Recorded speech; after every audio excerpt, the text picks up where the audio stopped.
What do Ivanka and Donald Trump Jr., Harvey Weinstein, and the fine people of J.P. Morgan Chase have in common? None of them are in prison, nor have they been charged with a crime.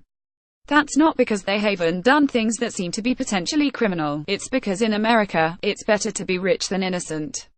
According to an investigation from The New Yorker, ProPublica, and WNYC, Ivanka Trump and Donald Trump Jr. lied to potential buyers of condos in one of the Trump Organization's properties, only escaping prosecution after their dad's lawyer, Mark Kasowitz, intervened with Manhattan District Attorney Cy Vance, to whom he had donated $25,000. Vance returned that donation before meeting with Kasowitz, but then Kasowitz raised another $50,000 for Vance, which the DA now plans to return as well. On Thursday, one day after that report dropped, The New York Times published an article detailing decades of sexual harassment allegations against powerful Hollywood producer Harvey Weinstein, who both apologized for his behavior and threatened to sue the paper for revealing it. Weinstein has never been charged with a crime, though in a sort of small world coincidence, his lawyer reportedly donated $10,000 to Vance after the DA declined to bring charges relating to the producer allegedly groping a model in 2015. The Weinstein bombshell came just hours after Vice contributor David Dayen published an exposé at The Nation about how J.P. Morgan Chase paid off a massive fine incurred for shady business practices in the lead-up to the 2008 financial crisis, in part by forgiving mortgages it doesn't seem to have actually owned, apparently deceiving not just the government but homeowners and investors in the process. That wealth protects people who might otherwise be called criminals from consequences shouldn't be a controversial idea, but a simple statement of fact. Thanks to America's perverse cash bail system, money can literally get you out of jail in most cases. Beyond that, the rich can afford high-priced defense lawyers where the poor have to rely on public defenders. In Louisiana, indigent defendants are lucky if they even get that. But a week's worth of stories about the alleged misdeeds of the powerful shows the subtler ways money acts as a shield. The Trump kids, who were both in their 20s at the time they were reportedly misleading would-be customers, didn't need to bribe anyone. It was enough that their dad's lawyer could get a meeting with Manhattan's top prosecutor.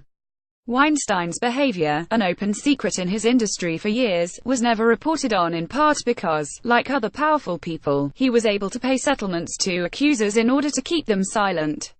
And as J.P. Morgan Chase's example shows, it's not enough for the government to demand that a powerful corporation do something. It has to monitor them carefully, or they'll simply go back to the same bad practices, even kicking sand in the taxpayers' eye for good measure. It seems impossible to imagine any reform that would level the playing field when it comes to the ability of the rich to escape consequences in the United States. The federal government could try to abolish the cash bail system and work to make sure all defendants had proper representation regardless of income, but wealthy people would always afford better lawyers, and always have the social status that serves as an invisible protective coating. Prosecutors are always going to tread more carefully when going after a Trump than a low-level drug dealer or mugger. By a similar token, banks, even obviously crooked ones, never face the same level of scrutiny as your everyday scammer. On the other hand, it doesn't take formal changes to the law to bring justice to America's rich and heinous, it just takes prosecutors willing to target them.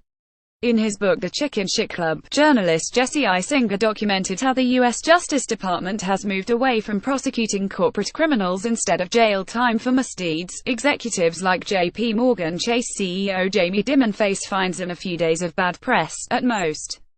Would it really be shocking if his employees felt empowered to engage in fraudulent practices so soon after being fined for almost the exact same sort of wrongdoing? The Trump administration, it goes without saying, is not interested in fixing any of this stuff.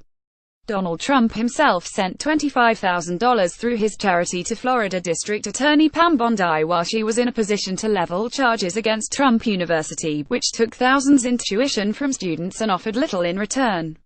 He ended up paying out $25 million in a settlement to end a civil suit against his university, and he's still facing a lawsuit from one of the many women who have accused him of sexual harassment. The same cocoon that shelters bankers from prison also shelters the president. Trump also enjoys the special perk of presidential immunity in many cases. Investigative journalism may allow us to see that cocoon more clearly, but it doesn't seem capable of shattering it. Follow Harry Cheadle on Twitter.